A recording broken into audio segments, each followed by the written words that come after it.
I have three different kinds of cane and shape here. This is the Andante Rondo laser cut gouge shaped and profile cane. This is a Fox One shape on Gonzalez cane from Midwest. And this is Bonanza cane that was given to me by a friend. It's probably more than a decade old. I really don't even know what shape it is. You can see it's a nice wide one. All of these tubes have gone through the tube forming process, and they've all were cut at 27 millimeters. Their top wires were placed 1 millimeter from the collar, and you can see this one is slid down a little bit. I'm not too worried about that, but the tubes are all 27. So our next step now is to cut the tip. And this, of course, is going to determine our overall pitch. What I really like about this reed making process is that when I made 3-wire reeds, if I needed to change the pitch of my reed and I wanted to cut the tip, it just always felt like it destroyed the reed.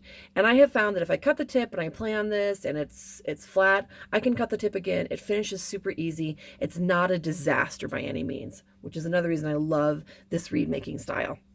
So I have been cutting them basically at about 28, and this is measured, of course, from the top of the top wire. So I'm going to go ahead and cut these all at 28.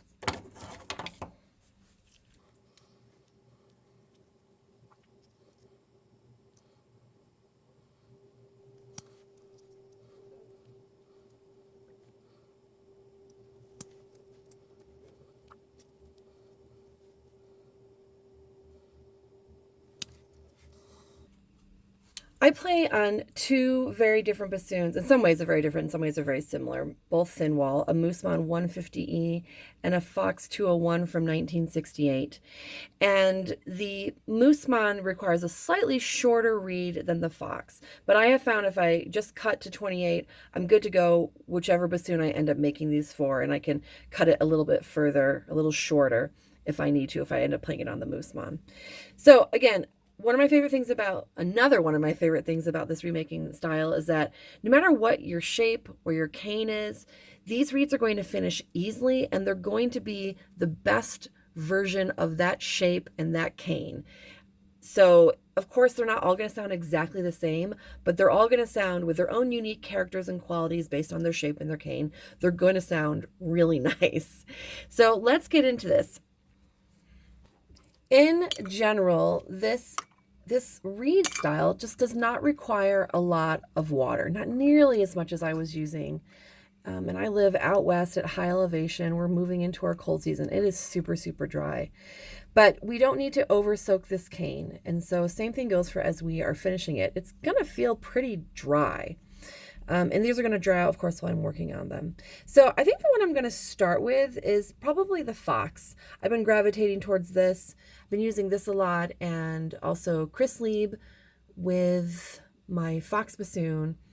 And I've also been using a lot of Daryl Hale's cane from Barton, which has worked really great actually on both bassoons, and some Jeffrey Kieseker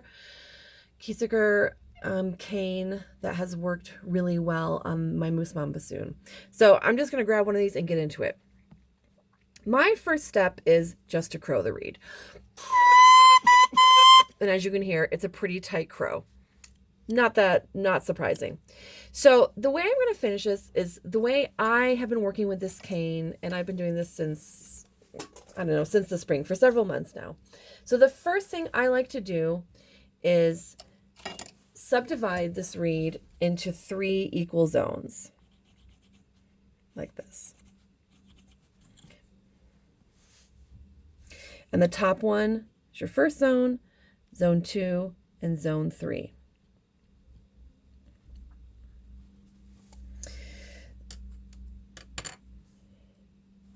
And I'm going to go ahead and thin straight across zone 1 to bring in the first 2 crows.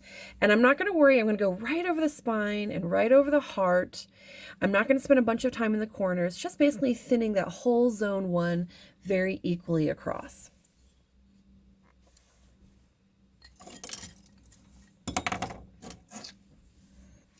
Let me talk about my Kyocera knife. I started using a ceramic knife probably 5 or 6 years ago, and I really love them. It requires a slightly different angle than a traditional bassoon reed knife, but this knife does not have to be sharpened ever.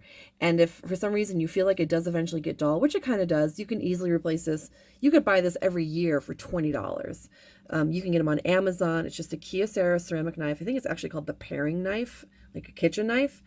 I love this knife. I have my students use this knife. You can see, I'm just going to go from the left side all the way over to the right side.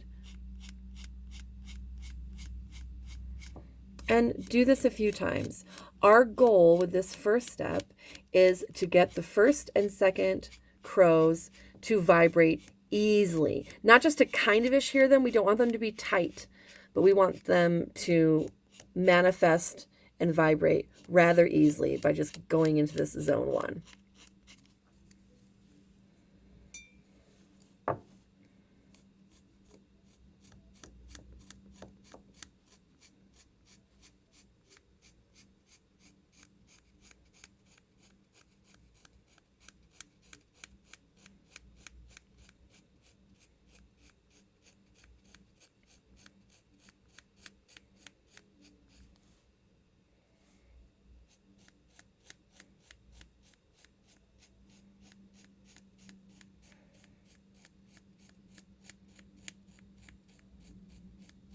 This is a large file that I've gotten used to using, which is pretty fun. Of course, you can use a more traditional sized rat tail file to work on this.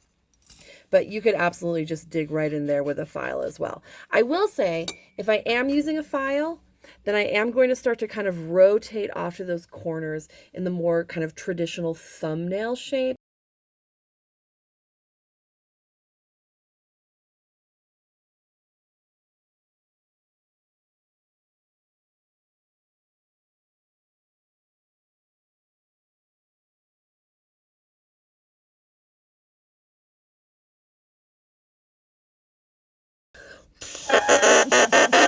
Okay, good. So now I have all 3 crows. They're still very, very tight, but we're getting all 3 crows. So I love to use a micrometer.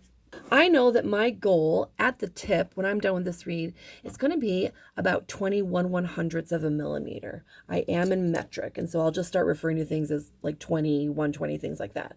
So I know I want my tip to be at about 20, certainly no less than that.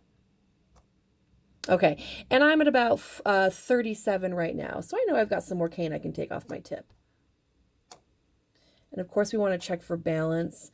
I'm a little bit lighter on this side, so I might go ahead and just work for some balance, because one thing I've also learned in this remaking process is that a balanced reed is the most powerful I've yet experienced, where really if you are balancing from center to side and the blades top to bottom, that reed is just going to vibrate so freely and so easily. It just responds beautifully. So let me measure this side again.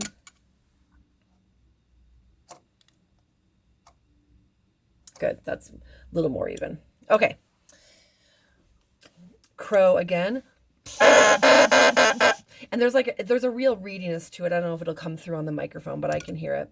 So at this point too, I know it's going to be like super vibrant when I put it on a bassoon. I'm going to go ahead and round my tube a bit, just to kind of darken and dampen some of those vibrations. And I can see my tube is pretty flat, so it will certainly benefit from a little bit of crimping below that top wire. The nice thing you'll find too is that you're not going to need to make those second wire adjustments. Of course, you don't have a second wire. If you did feel like you needed to make a second wire adjustment, which is to say, if you wanted to flatten that tube to lower your pitch and get a little bit more vibration, you can do it. But you're just going to find that you don't need to do it. And the great thing too about the top wire adjustment is that when you do make a wire adjustment with the 3 wrap, it's going to stay. You're not going to make a wire adjustment, play for 30 minutes and be like, oh, I need to open this up again. It's going to stay a lot longer. Okay, so I'm looking at my tip opening, and the tip opening is really open at this point.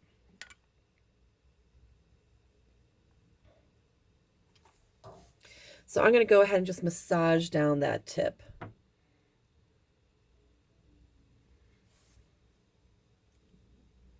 Okay, let me crow again. Again, I have all three crows, but it's still pretty resistant. But that's okay. And this is always a great time to just put it on your bassoon and see where it's at. So that's what I'm going to do now.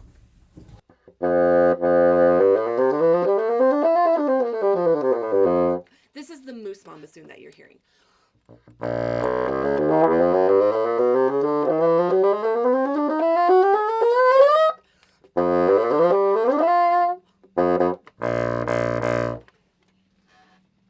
So obviously it feels still pretty tight and pretty reedy, but all other indications are that this is going to turn into a gray reed.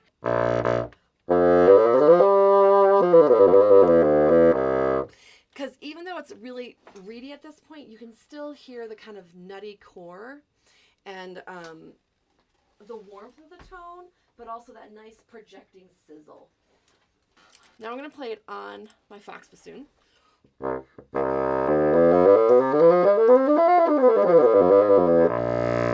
And it feels way more resistant in the bottom octave on this instrument.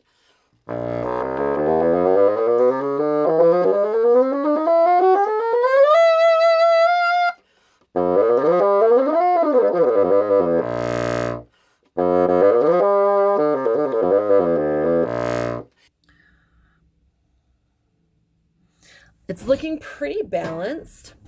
But overall, it's just a little thuddy still. So, and we know it's really nice and vibrant and sizzly. So now I'm going to move back into that third zone and just kind of thin the reed in general. I'm going to go ahead and go right on over my rails. I've got a lot of rails there. They're pretty heavy, so I'm not worried about thinning my rails unnecessarily.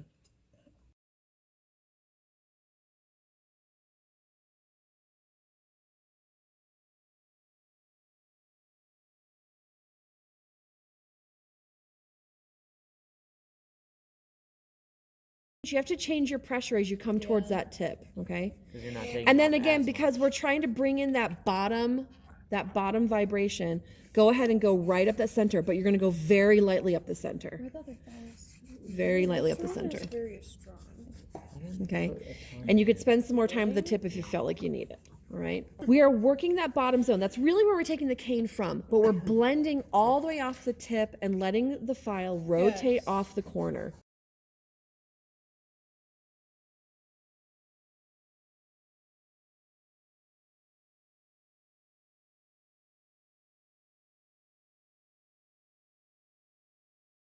And then very, very lightly going up the spine because we don't want to lose that spine.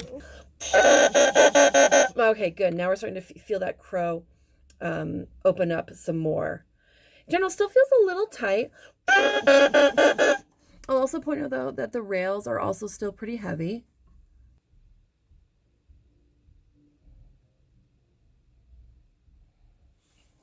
But it also sounds still a little resistant at the tip. So now I'm going to go back and pay attention to this tip.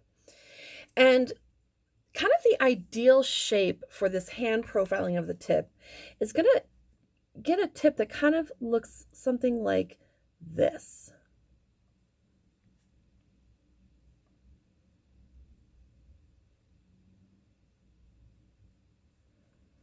Where we really start to thin right in here. And we don't want to go too far off the corners. I end up taking basically a lot of cane from right here. And I kind of avoid the center. And I'm just careful not to overly thin, of course, the corners, because then we get really weak corners and then the reed just loses all of its power. So I'm going to work on that area right now. Essentially, I'm working in zone 1 and going up the channels right along the spine and the heart and going straight off the tip. This is going to have two effects. This is, of course, going to free up the vibration in the front of the reed. It can also lower the pitch depending on how much you take off.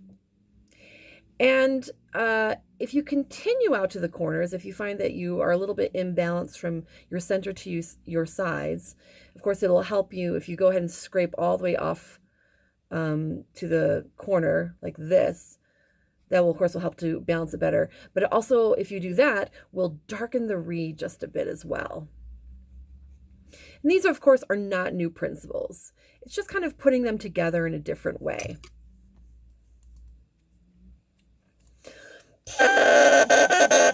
Good, I'm liking that. Now I'm going to go back to this aperture, and I'm going to continue to massage it down. It's really, really open. And I tend to play with a very open reed for sure, much more than what I see my students playing on, but there's just only so much height you can have on your aperture.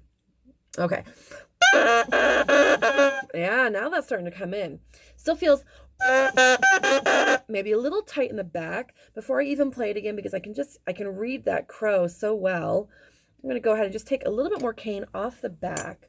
But of course, I'm going to blend all the way to the front. So important that anytime you do work in the back, so that you don't create flat spots or ridges, that you just always blend right off to the tip, which means you might have to kind of lighten your stroke as you go off the tip.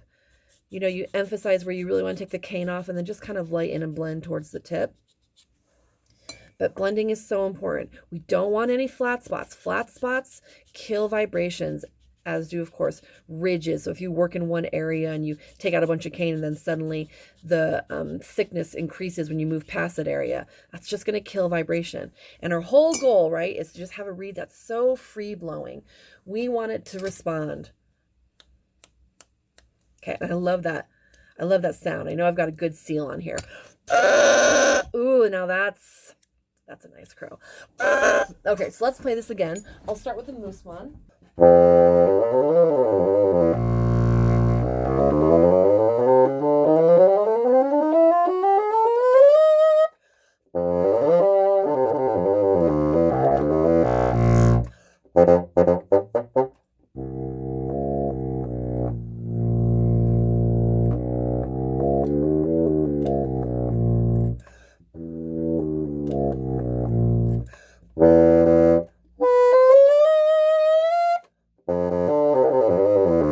So you can hear the pitch has definitely lowered a little bit. The response is definitely there.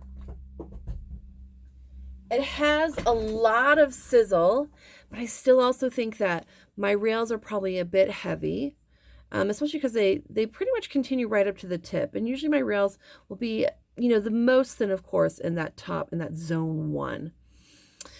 But all indications again are that this is going to turn into a great read. And so I could keep going with this today, but probably I'll just stop. And then what I'll do in subsequent days is just kind of sand the entire thing. This will continue to release vibration. I'll go ahead and sand right over the rails. I'm not going to take down the rails. I just want to take a little bit of that wildness out of the sizzle. I want to keep the sizzle because that's where my projection comes from. But just let the reed kind of let all those vibrations kind of settle in. But at this point, I'd say, I know this is going to be a great read. And so I'm done with this read for today. There we go. So that's a Fox one, Gonzalez, and super happy.